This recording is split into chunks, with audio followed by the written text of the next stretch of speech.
Hi guys, I'm Kasha. Welcome to the channel and welcome as always to our coffee times. And of course today I had to sit down to talk to you guys about the new Texas Chainsaw Massacre. It's coffee time! So today was the day marked in my calendar as the day that Netflix was going to release the new installment on the franchise. It is already the 9th installment and I was really excited because Texas Chainsaw Massacre, the first movie since I watched it, it has remained one of the most disturbing movies that I have watched, at least at the time that I watched it. For me, as a newbie to horror, it was extremely disturbing, and every time I rewatch it, I get that kind of feeling. Also, I'm quickly going to mention that today here in the Netherlands, we have a red alert for storm, and it's extreme windy out there, so I'm sorry if you can hear a lot of wind. Let's call it ambiance. And a couple of minutes ago, there was actually a chainsaw outside of our house because a tree fell down into some cars. Hopefully not our car. Yeah, they were cutting the tree with the chainsaw and I thought it was really fitting for today. Anyways, today I wanted to give you a quick introduction to the franchise and then we're gonna hop on to our spoiler-free review of the new installment. Let's first talk about the origins, the inspiration for the Texas Chainsaw Massacre. So Toby Hopper, he got the inspiration on the early 70s and it was in a way that it's probably going to be a little bit unexpected for some people because it was during the Christmas season, the jolliest time of them all, and he was out shopping and he saw a display with some chainsaws and he started imagining what it would be like to go out of the shopping mall just chopping people that were on his way. I mean, we all get that frustrated feeling when we go shopping and it's extremely full of people and we just kind of, get our shopping done and go home, and we sometimes get overwhelmed by all the people and we get angry.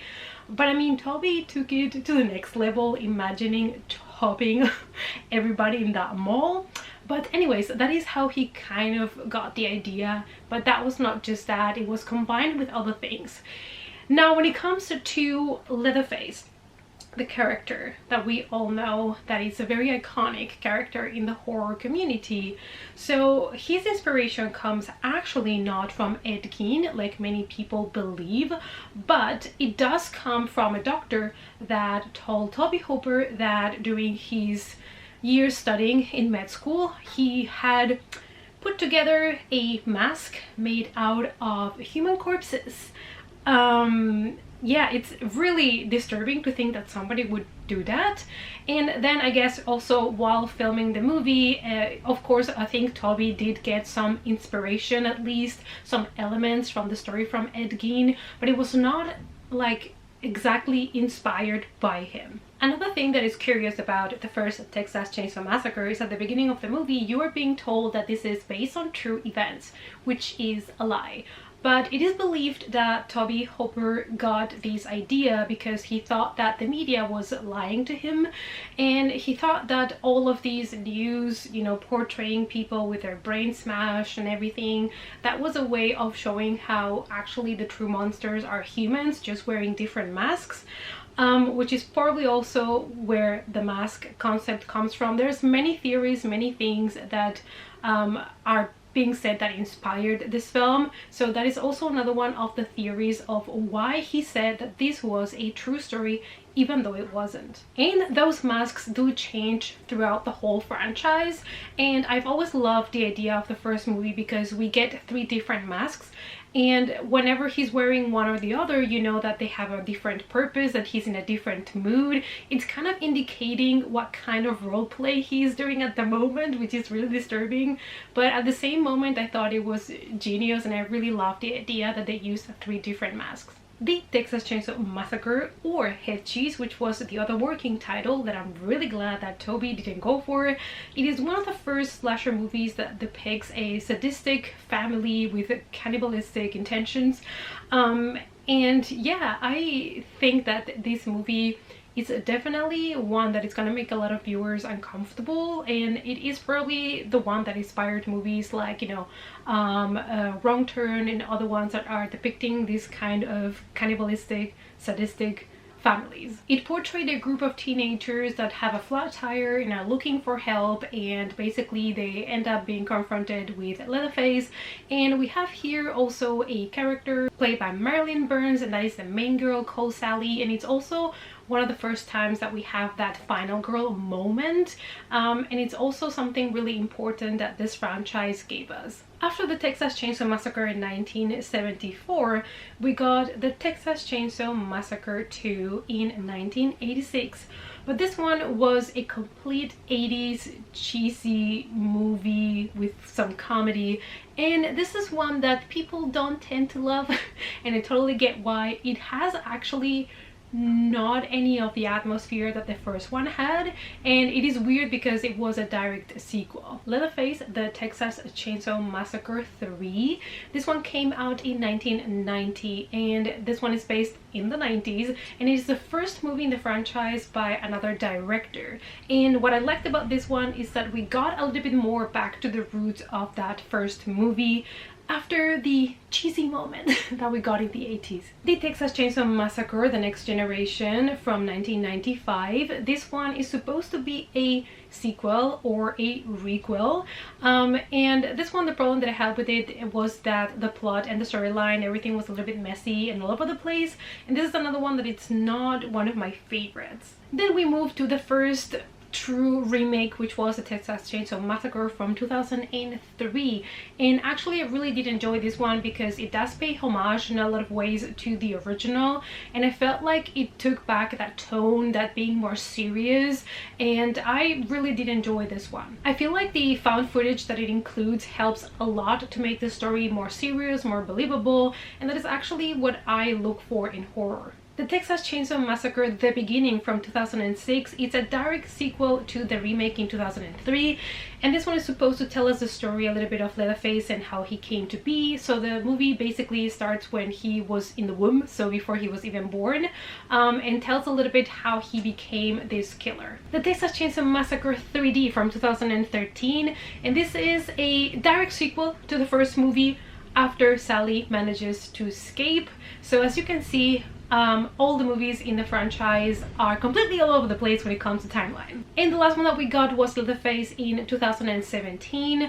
I did enjoy this one, but it did not feel at all like a Texas Chainsaw Massacre movie, so I've always considered this one more like a spin-off. Even though it is a sequel, a prequel, it is telling the story of Leatherface when he was young, but it is a very different story from the one that we already got in the beginning. But I don't know, I actually enjoyed it. It had a different tone. It really felt like a different movie, not a Texas Chainsaw Massacre, but I still feel like they did a good job with it. So anyways, we are here now to discuss, spoiler-free, the new installment on the franchise, the Texas Chainsaw Massacre from 2022. It's an American slasher film directed by David Blue Garcia, and it is a sequel to the Texas Chainsaw Massacre from 1974.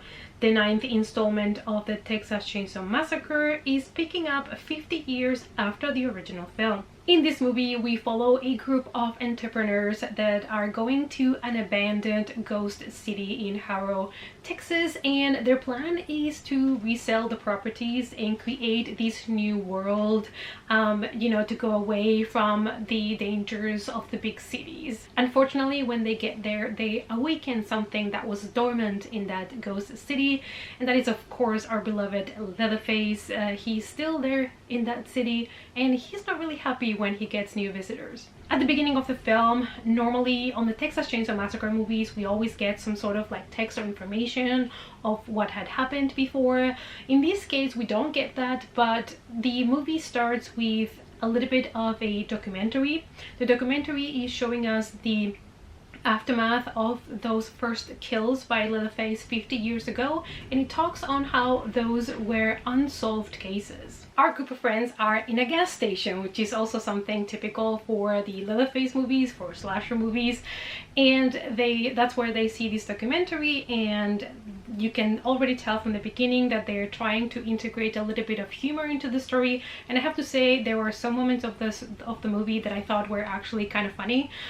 So it does work. They use it punctually, not all the time, and I feel like that's the key of not overdoing it. Since our group of characters go to this ghost town, we're in a complete different scenario, a complete different setting from what we know from the Texas Chainsaw Massacre movies, and these, you know, in a way makes it entertaining, but it also, on the other hand, detaches the movie a little bit from the franchise for me. But I really did love to see the town, the different buildings, to go into this old orphanage, abandoned, and I love to see the new settings. I feel like the cinematography and the shots in these new settings were really cool, and they did try to give us some of the flavor of the first movie through some feels and other images in the burning sun.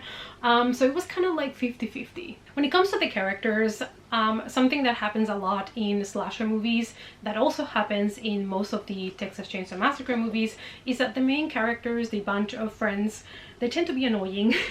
They tend to be, you know, without much of a backstory, and that is the same thing that happens in this film, and that is why also, honestly, you don't really care when they get killed. So even though these characters don't really get a backstory, there is the little sister that suffers from PTSD since she was at a school shooting, and honestly, I didn't understand why that was super important for the story, because it was not, and her flashbacks were not needed. I just didn't see how this would relate to the movie. I understand that being a survivor and having PTSD, it makes her confront her fears and fight back now that she has somebody else coming to kill her, which is Leatherface.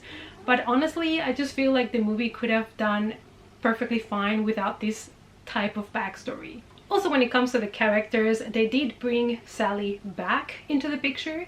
Unfortunately, the actress that played Sally in the original film already passed away a couple of years ago, so she was not able to reprise her role.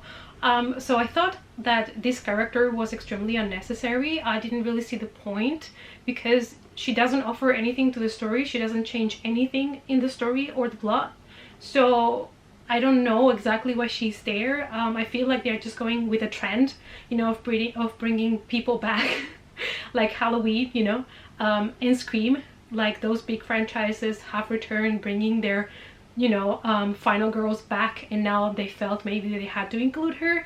I just don't see the point, because it really didn't, like, if you just take that character out of the movie, it's the same movie. When it comes to Leatherface, this movie gives him a complete different motivation for his skills, and is trying to humanize him, I guess, victimize him a little bit, to make you feel some empathy for him. It's kind of trying to justify why he's doing what he's doing, and his motives are completely different from the first movie, which is really weird, because this movie takes place 50 years after the first film, and also he still looks pretty good after 50 years have passed. I don't know, I think this huge jump on time was a little bit weird, to be honest, and it was interesting the way that they approached Leatherface in this film. When it comes to the flavor of a Texas Chainsaw Massacre movie, for me, they have to feel disgusting. The weather has to be disgusting, you know, heat, sweating, dirty, greedy. That's what I want. Those yellowy colors, that's what I need. And there were some moments in this movie where you were getting that, but most of the movie also takes part at night. So this movie takes place throughout a whole day, and a lot of times you're already seeing things after sunset or during the night. And I feel like the remake from 2003 had that atmosphere from the first movie captured a lot better, that greediness, that feeling.